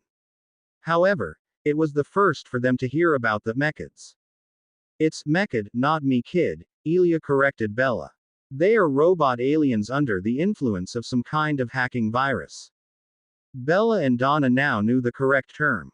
However, Ilya's explanation just made the sisters even more confused. You two haven't seen one yet? Spera asked the two, making them shake their heads. Spera. Their group was whisked into Mount Madia's secret realm during the earthquake right after the space debris exploded. It's no surprise they had no idea. Not to mention other people. Although they might have seen mechas, they might only think that these infected alien robots were just some weird infected. Mark explained to Spera with a sigh. Bella and Donna carefully listened to Mark's words. They managed to get the gist of it. However, the sisters were still mostly confused. The reaction of the two was not really surprising. It had been less than a week since the sisters decided to leave the suffocating safe confines of the secret realm in Mount Madia. Their group had been there since the fusion of dimensions. It made them mostly ignorant of the events outside the realm. However, the reaction of the sisters might not be that different if other people listened to the discussions of Mark's group. Despite being aware of the events around them, most survivors were confused about what exactly was going on in this world. None of the people around the world knew what or where mutagen came from. Many people only knew that it was some kind of dangerous pathogen that came from space. Scientists also had limited knowledge and were still trying their best to figure out mutagen. People who did not know what mutagen was also existed. They were those like the sisters who had been isolated from other survivors since the outbreak started. They never received help from the military and had been relying on nothing but themselves to survive. As such, they never received any knowledge about mutagen. On the other hand, mechas. Among all survivors remaining in the world, only a select few had knowledge about these infected alien robots. Since the distribution of knowledge had long been cut off, Those who had information could not share what they had with others, leaving everyone else in the dark. It was displayed back when Mark's group visited the current new Infanta settlement, who struggled to deal with a mechid shark, since they had no idea what exactly they were dealing with. Among those who were not ignorant about the things happening in the world, Mark's group happened to be among the lucky ones. It was all because of Mark and the lucky things he encountered in his not-so-lucky life and the things he actually had without even realizing he had them. And now, this rare chance of luck would benefit the sisters since they joined Mark's group. The two sisters took the opportunity to learn more about the things currently happening in the world. Whether they were members of this group or not, this knowledge would benefit them in the long run. Acquiring knowledge about the existence of mechids made Bella and Donna feel how lucky they were to accidentally enter the secret realm of Mount Madia as. Even if the abilities of the two could deal with the infected, there was no way they would be able to affect robotic creatures like the mechids. Encountering one would definitely mean their end. While discussing things about the infected and the mechids, the three Dewatas of Mount Canlayan arrived. The three were mostly out these past days to lead their remaining warriors to fight against the infected. After all, they could not afford to lose more just because they were not present during the battles. From time to time, they would return to rest.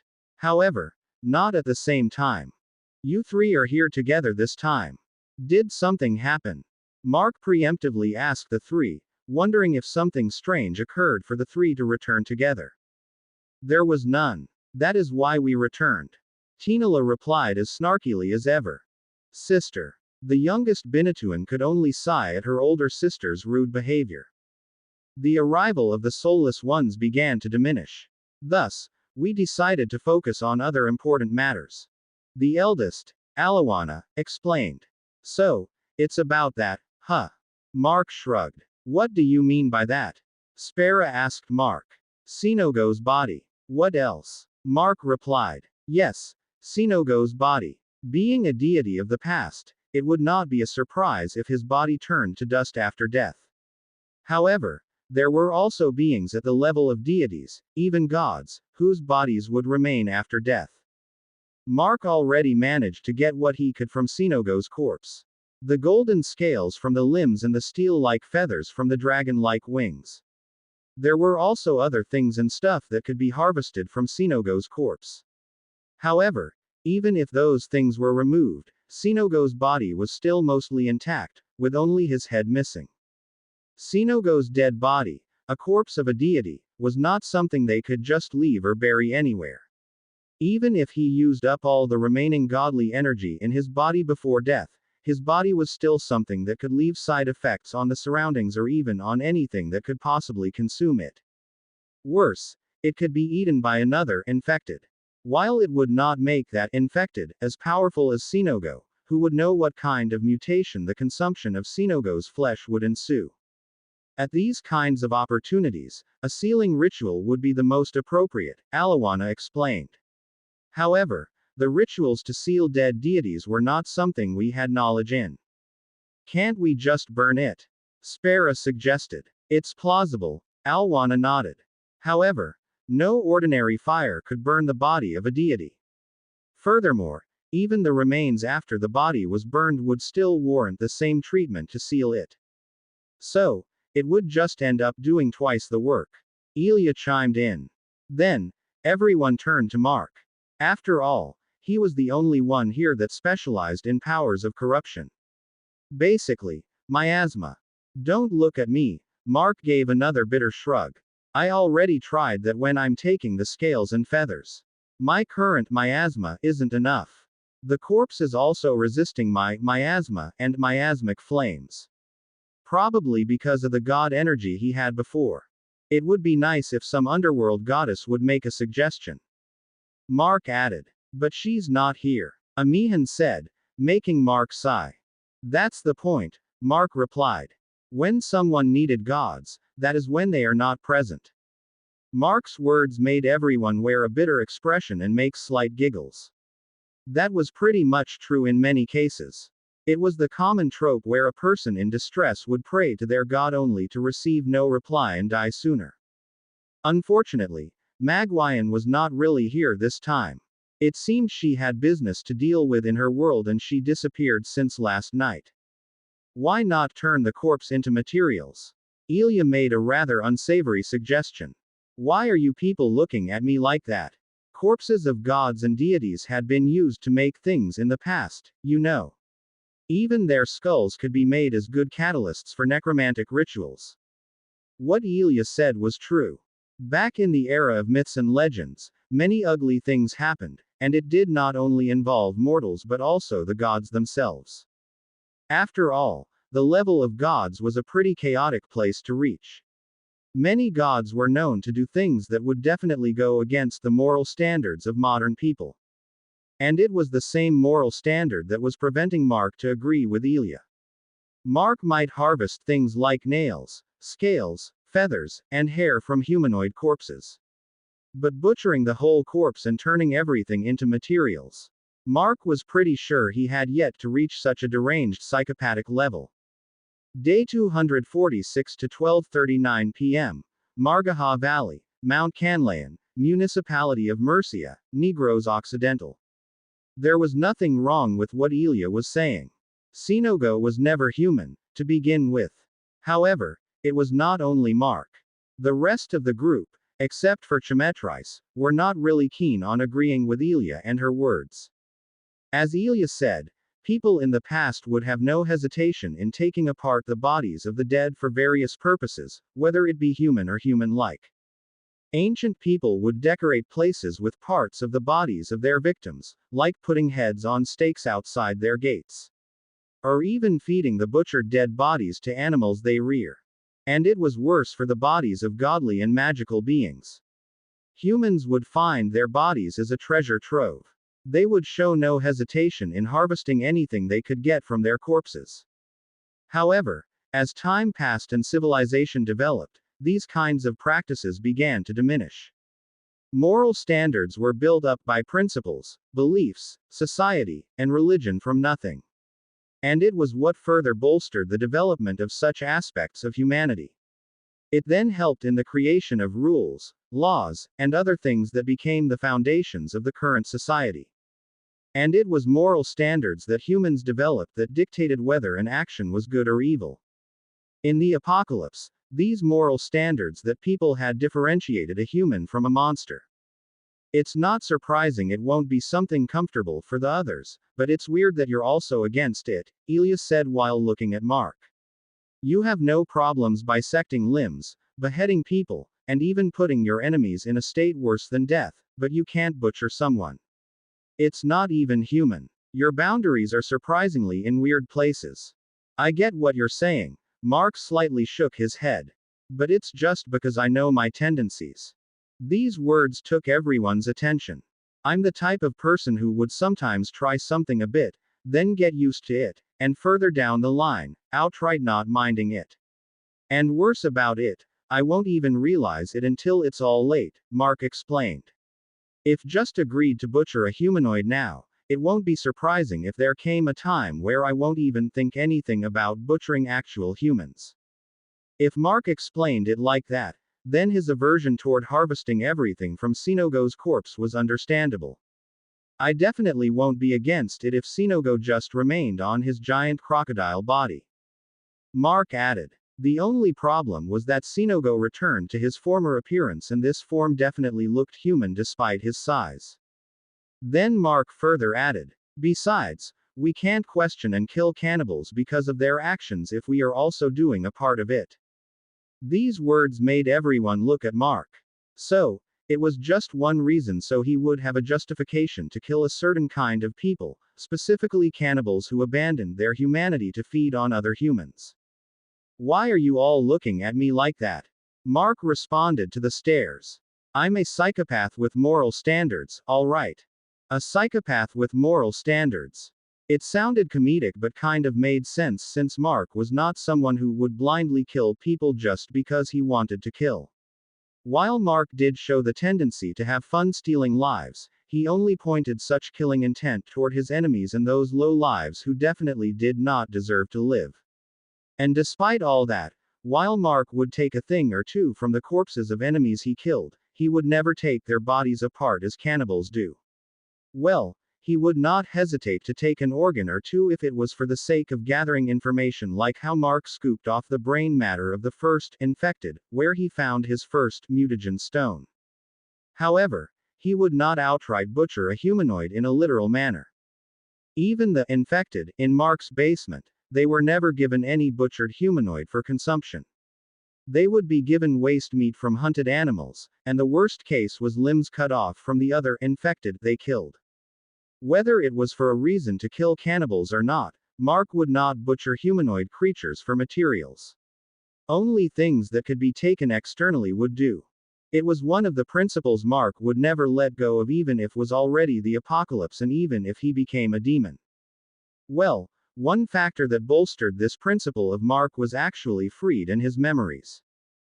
After most of the capital city fell, Freed and his companions spearheaded an operation to enter the city and gather as many supplies and equipment as they could find.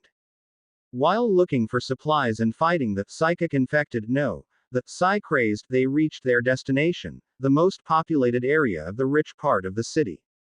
It was the entertainment district. Due to the high population density of the place, it was one of the places that were barely looted after most of the people turned into the psi-crazed. Surprisingly, Freed and his companions found survivors living there after a long time. Freed immediately opted for a rescue operation, and the survivors happily agreed to leave the place for somewhere safer. But while everyone gathered outside for the extraction, Freed felt something was wrong and had the sudden urge to look around the area where the survivors held out without anyone knowing. Freed did not find anything unusual for most part of the base. It was until Freed reached a room deep into the base of the survivors. Upon entering the room, Freed, despite experiencing too many killings since the apocalypse started, almost vomited. The room was heavily stained with blood, like a butcher's room. However, there were no animals in this place. It would be impossible for the survivors to capture animals and butcher them. Freed walked across the sticky floor through the room that stank of blood. There was another door further and Freed opened it with shaking hands. It was a freezer room that somehow still had working electricity. It was not a surprise, considering the technological level of their kingdom. There, Freed stood frozen. Body parts of children and young women were stacked on shelves. Whole butchered corpses of humans hang on hooks, with their organs removed and frozen for consumption. It made Freed realize what was wrong from the start. These survivors never looked emaciated despite how long they were stuck in this place. They all looked healthy and stuffed despite the situation. One would think that they managed to gather as many supplies and food, but Freed found nothing of such while he roamed around the base. Freed walked out of the base and was asked by his companions where he went. But Freed did not answer. Instead, he rushed towards the extraction point and tried to kill all the survivors from the base without hesitation. He was stopped by his companions, but Freed ended up killing most of the survivors that had no fighting experience or psychic abilities. And after the truth came out, everyone had the urge to kill the remaining survivors. The killing intent intensified when they saw the freezer room and its contents. They also found the place behind the base where the bones of the eaten humans were thrown out. There should be around 100 or so bodies that were butchered and killed by the survivors. Freed wanted them all killed. However, the remaining survivors were lucky, or not. They were kept alive as criminal slaves that had to work until they died, which did not take too long. This experience made Freed hate cannibals as much as he hated the psi-crazed that killed almost his entire family. As Mark inherited Freed's memories, the scenes were fresh in his mind. And by the looks of it, both Ephelia and Iola understood Mark's aversion to butchering Sinogo's corpse. Being Freed's personal maid, Ephelia was also present at that time. Keeper was the same since she was a member of Freed's group. However, since the two were warned beforehand, they did not receive the same shock as Freed felt when he wandered into the freezer room without knowing anything. If you don't want to, we won't, Elia shrugged and sighed. Anyway, It won't change the issue with the corpse, though. Ilya was right here. The problem would remain if they did not take action. Well, let's just take the corpse back. Mark suddenly suggested. What are you going to do with the corpse? Alawana asked, surprised since Mark went against taking apart the corpse for materials. And yet, he suggested bringing the corpse back with them. We can't just leave it lying around, and there's no way to safely dispose of it, Mark explained. Then, we can just store it somewhere safe until we have the opportunity to dispose of it. Everyone understood Mark's point. Sinogo's body would pose a threat if it was carelessly disposed of. Then, they just needed to keep the corpse somewhere where it would not affect the surroundings until they find a safe method to dispose of it away. Then, something popped up in Mark's mind, making him look at Ilya and Shemetris. Hey, is there a chance that Sinogo's body will decompose on its own? Ilya and Shemetris looked at each other before answering Mark based on their knowledge of the immemorial. There is a chance, really, Ilya nodded. Even gods with bodies made of flesh will decompose naturally. Since that is the case, Sinogo's body will definitely decompose. However, the decomposition would not occur early. Shemetris continued Ilya's words with a slight shake of his head. Bodies that contained divinity could last long without decomposing depending on their strength when they are alive. Yeah, in Sinogo's case, Ilya supplemented further. Since he's just a deity, the decomposition might occur sooner. However, it might also take longer since his body contained a god's power before he died. But why did you ask? Ilya added a question as Mark's inquiry came too sudden. I just remembered something, Mark answered while tapping his chin. Doesn't decomposing bodies of dead deities turn corrupted over time? It was Ilya's turn to ponder a bit and turned to Mark with a nod. They do, I think. Deities, even righteous inclined, had lower divinity than gods. Their bodies can turn corrupted if left alone to decompose without any intervention. The evil inclined ones had higher chances of becoming corrupted, though. Not only evil deities, but corpses' evil gods would turn 100% corrupted upon reaching decomposition. Ah. Wait. Don't tell me you're aiming for that. Ilya exclaimed in realization. What are you two talking about? Spera chimed in as the rest of the group could not understand the conversation between the two anymore. Well, it seems that Mark here intends to leave Sinogo's body until it decomposes and turns corrupted. Then, he'll likely take advantage of the corrupted energy emitted from the corpse. Corrupted energy. Spera pondered as she seemed to have heard of such before. Miasma. May spoke. Yep. Mark nodded. Though I think what I had in mind is impossible. If Sinogo's body starts to decompose in a week or so, it would be nice. But as Ilya said, Sinogo's body might take long before it starts to decompose. Maybe we should just get into your idea, Ilya spoke to Mark. It might not be a quick solution, but I think it's a good investment. In the future, where Sinogo's body becomes corrupted, you can benefit from it. Everyone seemed to be more inclined to follow this suggestion than Ilya's suggestion to butcher Sinogo's body for materials.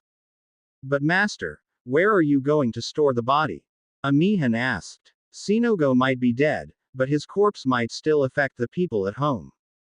Well, we have a place, though. Mark answered Amihan's question. Inside Chio's subspace. Only a small part of it is used anyway and it's only used for storage. That was right. They had a perfect place to store Sinogo's corpse safely. It was inside the subspace of the Night-Evered Pure Spirit Tree. Day 248 to 8:15 a.m. Margaha Valley, Mount Canlaon, Municipality of Murcia, Negros Occidental. A week finally passed. The traces left by the battle against Sinogo dissipated even further. The sky covered in darkness from that day had finally cleared up. Aside from specific areas where the most powerful attacks hit, most of the residual energy left by the battle had dissipated.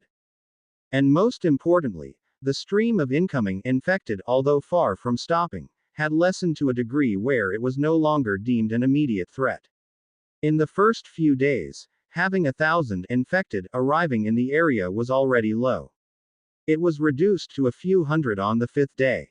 And now, the number was significantly lower. Of course, the lessened number would never demean the threat the infected could bring. The infected were always changing and unpredictable. Even a single weak-looking infected could cause a person's death or even destroy an entire settlement. Never underestimate the infected, no matter what number they had. Well, even a large horde of infected would not pose a threat if one was careful and alert enough. But there was no doubt that a smaller number was much less threatening and manageable. With things around Mount Canlaon stabilizing, there was no need for Mark and his group to extend their already prolonged stay. And this morning, Mark's group gathered in the valley with only 4 people to see them off. Aside from Mark's group, only the Dawatas were allowed within the valley.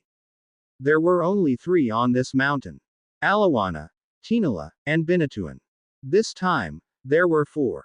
It was because, for some reason, Silam, the Dawata of Mount Madhya was informed of the departure of Mark's group. Just how did she know that we are leaving today?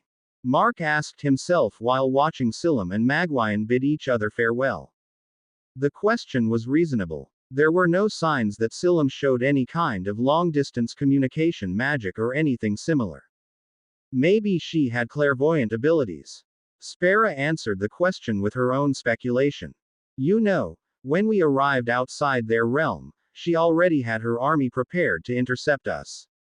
She also appeared here a week ago during the fight. Spera had a point. The actions Silam showed were too fast to be a response to the events. It was as if she was informed beforehand in one way or another. It would not be strange if Silam had such abilities, though. Mark also had his future sight, although mostly uncontrollable. It would be nice if he could control it, and it was fortunate that it was not triggered for a while now. After all, each time it was triggered, making him see the future, it was always a bad event that would happen. If that was the case, Mark would rather not want to trigger it. Gerger. Everything is ready. May approached Mark after preparing everything for departure. There was nothing much to actually prepare. Since it was already planned since the start, most of the things they acquired this time were already sent back to the base through Spera's portal. The other day, Mark also went back to the base to prepare the coffin to store Sinogo and put his corpse far back inside the subspace of the Night-Evered Pure Spirit Tree.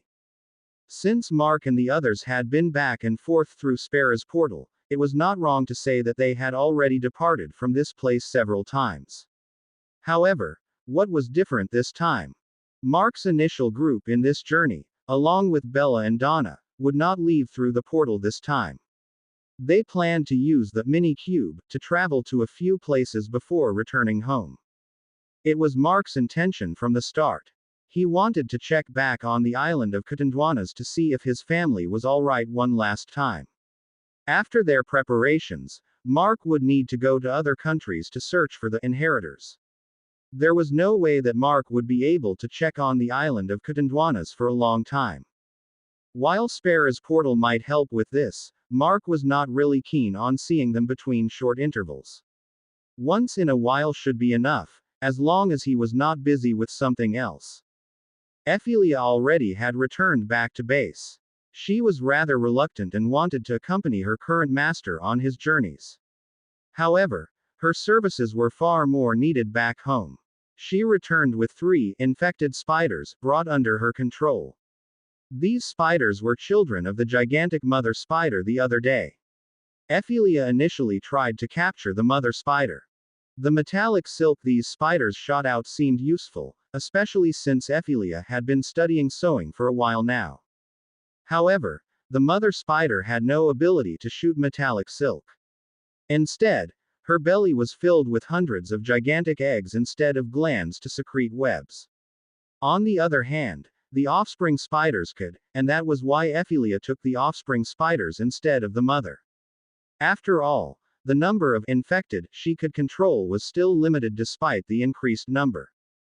With the 3 infected spiders Ephelia brought back, there would be more things they could create with the metallic silk they secrete. That would be for another time, However, Jaya and the baby, Theodore, also returned with Ephelia. There was nothing much for her to do here anymore, and even if Theodore was not a normal baby, it would still be tedious for him to join the travels. As for Bella and Donna, the sisters asked Mark to join the group in their travels. It was not wrong to say that it could be their last journey. Once they returned to their new home, while not as suffocating as staying in that old village, the places they could go were still limited. Thus, the two took this opportunity. Besides, their abilities could be of help to the group in one way or another, considering that they even managed to help stop Sinogo's movements in his giant crocodile form. Mark did not hesitate to allow the sisters to accompany them. In fact, he expected it. These sisters left the safe confines of Mount Madia as, seeking freedom. It was not bad to give them what they wanted every now and then, considering the possible future contributions of the two to the base because of their unique, mutator abilities. At this time, Magwayan floated towards Mark and the rest. Silam and the other three, Dewatas, followed behind the goddess.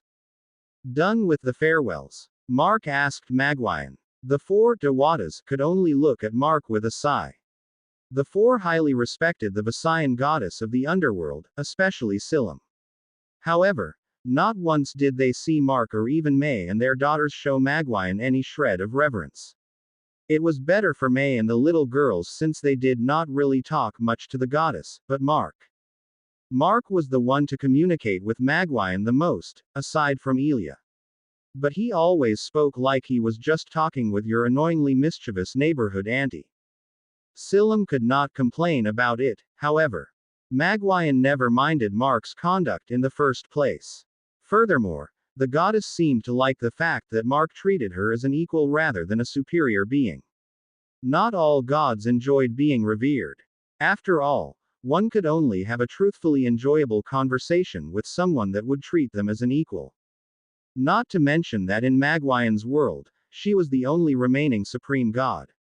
Of course, not that anyone on Earth would know of this. It is not much of a farewell. To begin with, Magwayan answered Mark's question. Silam and I had never seen each other for several thousand years. A few weeks or even years were nothing in comparison. Since you have that little lady to open portals, going back here is as easy as a flick of a finger. Then, Magwayan turned to the Dewatas. I will leave for now. Guard the sacred mountains well. Yes, goddess. The four Dewatas lowered their heads in respect as Magwayans turned around and faced Mark. Just call for me if needed. Magwayan's avatar then returned to the mark of the king that Mark held. The avatar Magwayan had through the artifact was ethereal and ghost-like. Thus, letting her inside the mini cube while floating would be inconvenient in many ways. If she did, it would not be a surprising sight if Magwayan's avatar ended up getting pushed through the wall since the floating vessel was on the move and she was not. Furthermore, since the avatar was made of pure magical energy, her passing through the vessel's walls could affect the magical circuits of the mini cube, causing it to malfunction. Thus, Magwayan could only disable her avatar while Mark and the others rode on the mini cube. Facing Mark, the three Dewatas of Mount Canlayan lowered their heads. Well, Tinala was reluctant to do so but could only follow her older and younger sisters. Once again, thank you for your aid in the crisis we faced, Alawana said to Mark. Although you already explained that killing Sinogo was your goal since the start, we still owe you the favor for protecting our sacred mountain. Nah, it's fine. I already said it many times before, Mark shrugged. Geez, forget it. I know you're too stubborn to just leave it be. Having people owe Mark favors might be a good thing. However, there were times when it was just a pain in the ass. One of those times was happening right now. Alawana was too sincere that one would feel bad making her owe something. But as Mark had said, this Dewata was too stubborn to just let it go. Mark would not mind if Tinala owed him something, though. This Dewata was kind of annoying that he wanted to give her a smack or two. But looking at it, the existence of these three sisters kept the balance of this mountain. The eldest was sincere and responsible. The second was untrusting and cautious. While the youngest was kind and friendly. It would still work even with one missing, but it was definitely better with three of them working together to protect this place. All right, we're leaving, Mark said, signaling everyone to board the mini cube. The four Dewatas watched as the mini cube rose to the sky. Then, a portal opened, in which the floating vessel entered. The mini cube appeared on the east side of Mount Canlaon, bypassing the boundary of the secret realm and the real mountain. Mark stood at the platform right outside the door of the mini cube. From here, he could see the eastern face of the mountain. He could also see the remains of the battle. The empty wasteland from a few kilometers from the base of the mountain to the eastern coast. Who would think that a battle between godly beings occurred here? No one would believe it aside from the witnesses present at that time. In any case, that battle had already ended. Sinogo was dead. The immediate destruction of this country, and possibly the whole world, was averted. It was all due to the efforts of Mark and his crew. It was a dangerous endeavor they managed to overcome. Mark fearlessly sat on the platform, with his feet dangling midair. That battle. They were just lucky to emerge victorious. They could have died if not for the infected Sinogo's innate arrogance as a king type. That arrogance bid Mark's group the time they needed to turn the tables around. If Sinogo did not let his guard down and just tried to kill them straight off the bat, they would have no way of retaliating. We are just lucky, Mark said with bitter eyes as he looked at the barren wasteland. Gurgur, isn't it cold there? May called out, peeking through the door. Not really. Mark turned his head to May over his shoulder and replied. Want to sit down beside me? May looked at Mark, tempted to accept his invitation. However, May still shook her head. The girls wanted to play games on their phones together. They want us to join them.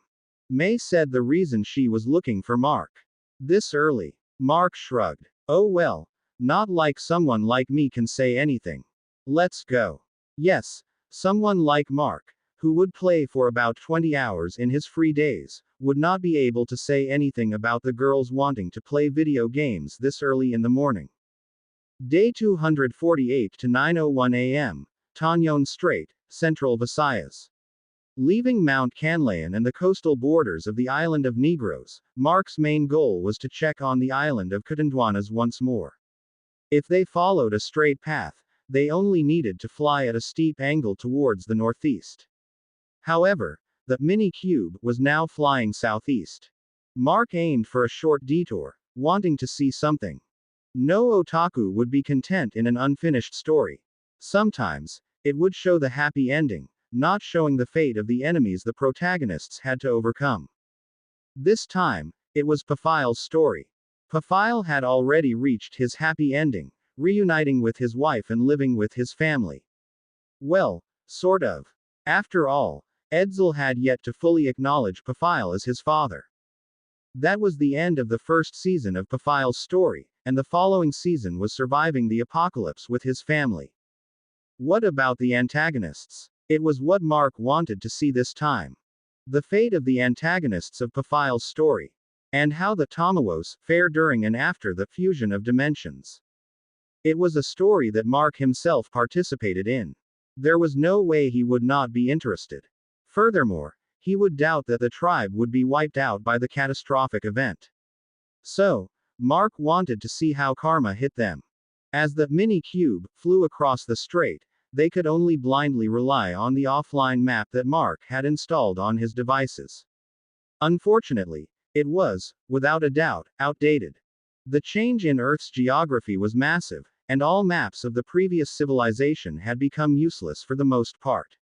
It would be almost impossible for people to travel long distances due to the unfamiliar terrain and environment. Fortunately, some landmarks remained the same. For example, Mount Canlaon. Using Mount Canlaon as the starting point and the outdated map as a reference, Mark's group could at least point out the exact direction they needed to take to reach their destination. It did not take too long, and they could see the western coast of the island province of Cebu.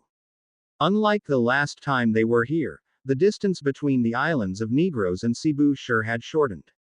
About a fourth to a third of the width of Tanyon Strait was covered by new land. The shortened distance did not make the journey any less dangerous, however. In fact, it became even more tedious to traverse over the strait. There were more flying infected in the area than before. It was very likely to be one of the effects of the battle that happened a week ago. The warriors of Mount Canlaon could only deal with the enemies near their mountain. Most of the infected beyond the coast was barely within their capabilities. Although there were magical creatures capable of flight among the residents of the mountain, most of them were unsuited or inexperienced in battles. To be exact, they were too weak to be sent to the battlefield. And now that the ability of these magical creatures to be invisible to the mortal eyes was gone, these weak ones would be nothing but feed for the infected. There's another group, May said as she put down her phone and stood up, getting a little annoyed. Mark followed suit with a sigh while the little girls could only see them off. The family was playing games together as they expected a pretty peaceful ride this time. But it was the exact opposite, as it was the fourth time their bonding time was interrupted in the past hour. It would be nice if the flying infected were only one or two, but the ones they had encountered so far all moved in small groups of 2 to 10. The group this time was larger than the previous ones, however.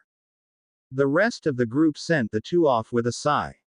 After all, only the two would be able to properly kill the infected in this situation. As for Amihan and Chemetris and Elia were piloting the vessel. Elia could pilot it on her own. But in these circumstances where the enemies could close into the mini-cube, Chemetris's skills were more apparent.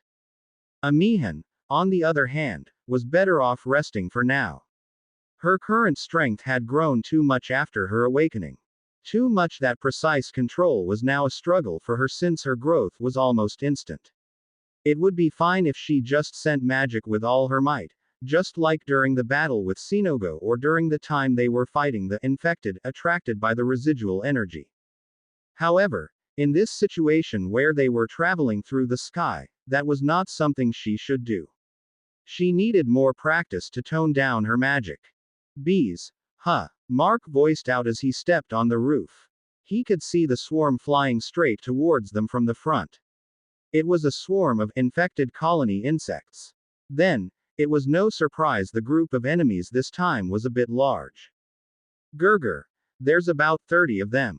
May said with her eyes zoomed in already as she held her shooting moon blade in its sniper rifle form. All right, Mark replied as he took out his own guns. A few ones looked larger than the others, aren't they? Mark noticed the size difference within the group of infected bees. There were 7 larger bees, about the size of a dog, while the smaller ones were only about the size of a cat. Furthermore, one was way bigger than the others, about the size of a 10-year-old human child. The enemies were approaching fast. Despite their size, it seemed that the infected bees retained their speed as insects. Bang! May immediately shot her sniper rifle, and the shot even pierced through 3 bees. Unfortunately, no large bees were hit. And there, something strange happened. As if a nest of bees was disturbed, the group began flying erratically. It was as if they retained that kind of behavior even after turning into an infected. Anyone who would have seen this would instinctually feel like running away. After all, who would not feel afraid of seeing a swarm of erratically flying bees chasing you? Still, a single infected with a weird behavior was already troublesome, not to mention a whole group of them. Mark immediately brought out the wind manipulation mental crystal. There was no way Mark would be shooting at that. But May was different as her eyes dilated. With her vision zooming and slowing down what she could see, these kinds of enemies were still manageable. Bang! May released another shot. That shot pierced through 2 infected bees. Mark could only shrug as the crystal floating in front of his right arm glowed brighter. In front of him, several dozens of wind blades shot forward randomly. It was like firing a Gatling gun. Who would need accuracy if you could fire 50 rounds per second? Well, Mark's firing rate was not any close to that. Handling magic was more complicated than shooting static heavy armaments. But then, May noticed. Gurgur. Their hemolymph seems to be acidic. Don't let any of them get near. Mark nodded as he also noticed it. The bees bisected by the wind blades splattered a thick and bubbly yellowish hemolymph contrary to the usual clear or barely light green that bees commonly had. It was not a surprising mutation, however. Bees had venom, and there were species with acidic venom. If this was the basis, the infected bees they were fighting were worker and queen bees, as drones did not have venomous stingers and had modified ovipositors instead. The slightly larger ones might be a variation mutation from the smaller worker bees. The battle took more effort than the previous ones. However, there was no way this number of enemies would be able to overwhelm Mark and May. After killing all the bees, Mark even managed to retrieve the largest bee after May killed it with a head shot from her sniper rifle. Why would Mark take the corpse of the largest bee? It was the stinger that made him interested. It had a different stinger than the other bees under its command. It was no news that bee stingers were barbed.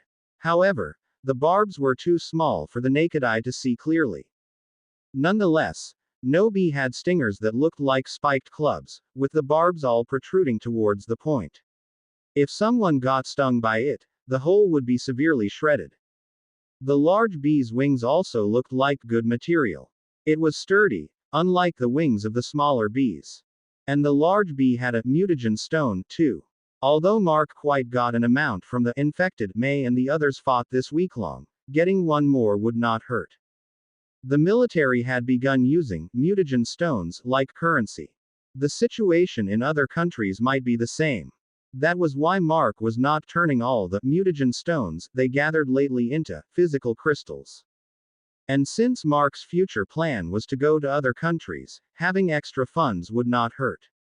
After the battle with the infected bees, the mini-cube faced a few more groups of flying infected. However, none of them were as large as the group of bees. Flying to their destination, Mark and the rest reached it after an hour and a half. It was not wrong to say that they got lost a bit. The terrain was so different from before, after all. Fortunately, they only had to follow the coastline to find the exact location eventually. And there it was. The coastal area of the municipality of Badian. While one could think that it would not be the right place, the site of the Mutagen River could prove them wrong. There were also the familiar ruins that surrounded the river.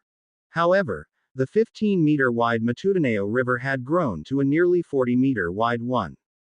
The ruins were also barely distinguishable. Fortunately, the unique design of the Santo Tomas Parish Church could still serve as a landmark despite being mostly in ruins. The last time Mark's group had been here, this place was occupied by the invading Tamawos. Tribal fortifications and decorations were all over the place.